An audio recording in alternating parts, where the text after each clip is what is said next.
Hello and welcome to Medical Edge. My name is Todd Barnes. This program is produced as a partnership between the Mayo Clinic and the City of Thornton. We hope every episode provides you with valuable health information for you and your family.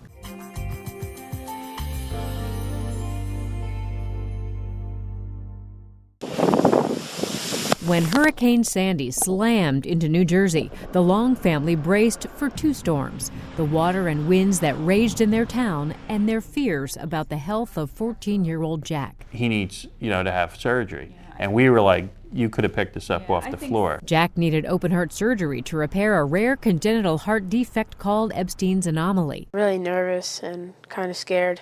Even though Jack was born with the condition, he didn't have symptoms until he was a teen, and only when he played sports. It's harder to breathe, and I got tired a lot faster. You know that doing the surgery now prevents damage in the future. The surgery that helped Jack was performed by a specialized team at Mayo Clinic. Jack was born with a congenital heart defect called tricuspid valve dysplasia, or Ebstein anomaly, and that's one of the four valves in the heart called the tricuspid valve that when his heart was forming as a fetus just didn't form correctly. Dr. Ben Idem says the tricuspid valve's job is to allow blood flowing into the heart from the body to flow to the right ventricle where it's pumped to the lungs for oxygen. If the tricuspid valve is leaky, blood can flow backwards, causing the heart to pump harder. Over time, the heart becomes enlarged and functions poorly. So the idea with surgery is to try to halt that process. Surgeon Dr. Joseph Duraney performed Jack's operation called the cone procedure. During the operation, Dr. Duraney isolates the deformed leaflets of the tricuspid valve. He then reshapes them so they function properly. Jack's surgery was a success. He's back to playing soccer and catching waves. But his story doesn't end there. Before his operation, Jack decided to make a difference. With the help of family, friends, and a teacher, he started a foundation. It says live long, beat strong, to find a cure for any of the congenital heart defects. Just so you can help kids, anybody, have a better life. He sold bracelets for $2, T-shirts for $10. His mom, Karen, remembers Jack asking, she goes, do you think we're going to get close to 1,000? Do you think we'll break 1,000? And I said, yeah, I think we could probably break 1,000. And I would count every night and look to see how much, and I'm like, this could actually we could actually make a change here. Can make a difference and help other people. People from Jack's small coastal town that was ravaged by Hurricane Sandy lined up to donate. People dropping off checks, and they're not even living in their homes, dropping off checks to us, to support Jack. He raised well over $1,000. Just about $10,000. The thing about Jack's story to me that is the most precious is that it wasn't about him for Jack.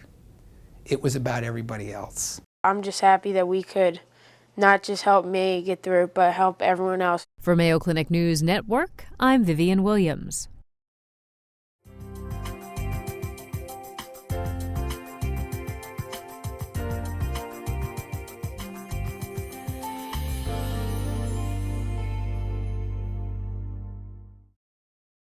They first gave us an iPad when we went to take him back for surgery. And since then, Nancy Sterner says this iPad has been key to her husband Randy's recovery. The iPad is a nice way to navigate through some of those resources and keep track on a day-to-day basis that you're doing the things you need to do to keep your recovery going the way that it should be. What the iPad does is allow patients to access their plan of care. Dr. David Cook and colleagues at Mayo Clinic designed the new iPad app because he saw a need that wasn't being met.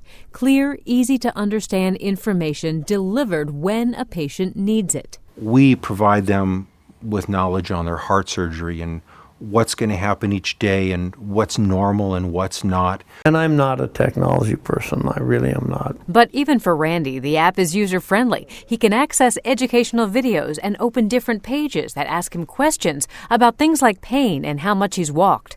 This info is immediately transferred to the healthcare team. And even if a doctor's at home or in another area of the hospital, he or she has instant access to this info. And if problems arise, providers can act quickly.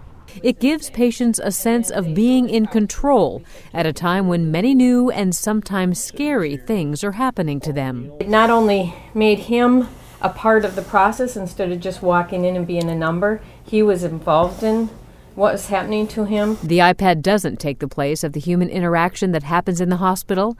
Dr. Cook says, rather, it enhances it. What we're providing is more information to them and to their providers more quickly in formats that are easily understood. In hopes of making the hospital experience better. For Medical Edge, I'm Vivian Williams.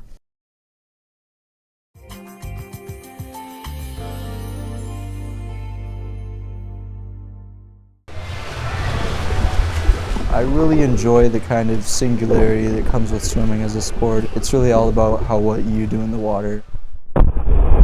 Hunter Gallagher is a multi-sport high school athlete, but swimming's where he really pushes himself to the limit. The training is intense and burns a lot of calories. Swimmers eat everything that they get their hands on pretty much. We eat like 7,000 calories a day.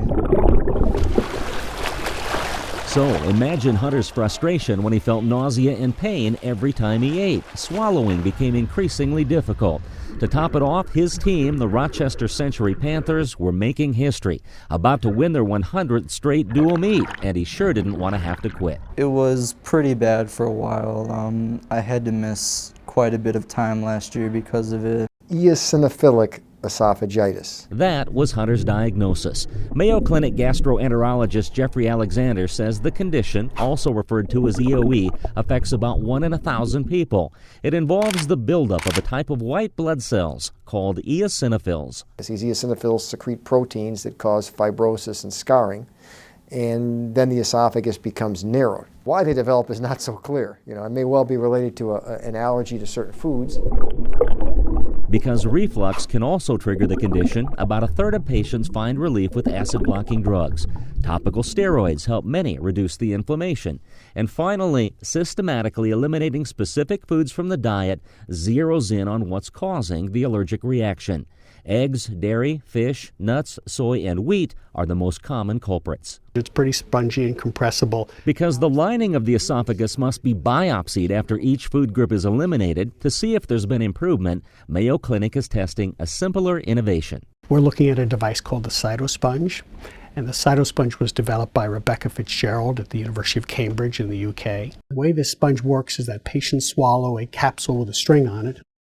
This will then expand into the stomach. And then at the end of 5 minutes, when this is fully deployed in the stomach, we will pull this up. This sponge will then scrape against the lining of the esophagus and pull cells up with it. A pilot study with 20 patients showed it to be as effective as an endoscopic biopsy, costing thousands of dollars. Without having to go through the cost, expense, sedation of an endoscopy, and really the whole thing is done in 10 minutes in the office. For Hunter, eliminating milk and wheat from his diet was enough to get him back in the swim of things. For the Mayo Clinic News Network, I'm Dennis Doda.